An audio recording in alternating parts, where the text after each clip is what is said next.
Hello friends, welcome back to my channel. आज हम देखेंगे रचना के आधार पर वाक्य रूपांतरण। तो प्रश्न है हमारा कि निर्देशानुसार रचना के आधार पर वाक्य रूपांतरण पर आधारित 5 प्रश्नों में से किन्हीं 4 प्रश्नों के उत्तर लिखिए। तो जिनमें हमारा पहला है कि सरल वाक्य को संयुक्त वाक्य में किस प्रकार रूपांतरित किया जाता है, उदाहरण सहित लिखिए। तो सरल वाक्य कौन सा होता है जिसमें एक ही मुख्य क्रिया होती है, और संयुक्त वाक्य जिसमें 2 अलग अलग वाक्य यानी 2 अलग अलग क्रियाएं होंगी। एक वाक्य होगा और दूसरा वाक्य होगा, उनके बीच में योजक शब्द हम जोड़ेंगे। तो देखिए, सरल वाक्य को क्रिया के आधार पर 2 या 2 से अधिक स्वतंत्र वाक्यों में विभाजित कर समुच्चय बोधक अवयव द्वारा जोड़कर बनाया जाता है।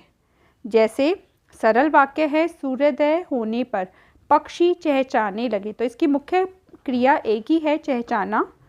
और जब हम इसका विभाजन करेंगे तो 2 अलग अलग वाक्य बनाएंगे, सूर्योदय हुआ और पक्षी चहचहाने लगे। इसको जब हम संयुक्त वाक्य बनाएंगे तो हम क्या करेंगे, सूर्योदय हुआ एक वाक्य है, इसके बीच में समुच्चय बोधक अव्यय हमने जोड़ा है और पक्षी चहचहाने लगे। ख प्रश्न है हमारा, ततारा की आंखें व्याकुल थी और वामीरों को ढूंढ रही थी, सरल वाक्य में रूपांतरित कीजिए। तो देखिए, आपको ये अलग अलग सेंटेंस हैं जो कि समुच्चय बोधक अवयव द्वारा जोड़े गए हैं। तो हम इनको एक सरल वाक्य में रूपांतरित करने के लिए एक ही वाक्य बनाएंगे कि ततारा की व्याकुल आंखें वामीरों को ढूंढ रही थी। ग प्रश्न है, कबूतर परेशानी में इधर उधर फड़फड़ा रहे थे, संयुक्त वाक्य में रूपांतरित कीजिए। संयुक्त वाक्य जिसमें 2 हम अलग अलग वाक्यों में विभाजित कर समुच्चय बोधक अवयव द्वारा जोड़ेंगे कि कबूतर परेशानी में थे, ये एक वाक्य अपने आप में पूरा है, फिर हमने इसको जोड़ा है समुच्चय बोधक अवयव द्वारा, इसलिए इधर उधर फड़फड़ा रहे थे। यह प्रश्न है, बच्चे अभी छोटे हैं और उनको खिलाने पिलाने की जिम्मेदारी बड़े कबूतरों की है, मिश्र वाक्य में रूपांतरित कीजिए।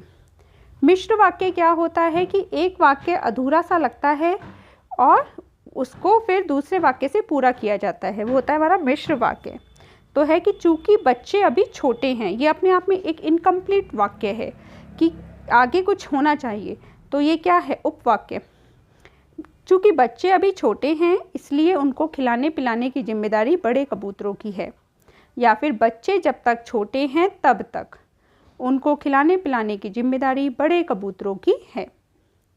अगला प्रश्न है, खिड़की के बाहर अब दोनों कबूतर खामोश और उदास बैठे रहते हैं, रचना की दृष्टि से वाक्य भेद लिखिए। तो ये एक साधारण वाक्य है जिसमें एक ही मुख्य क्रिया है, उदास बैठे रहना, कि खिड़की के बाहर अब दोनों कबूतर खामोश और उदास बैठे रहते हैं, और शब्दों को जोड़ा गया है। इसमें औरों से क्या है, समुच्चय बोधक अव्यय का काम नहीं किया, इसने शब्दों को जोड़ा है। तो ये हमारा हुआ सरल वाक्य।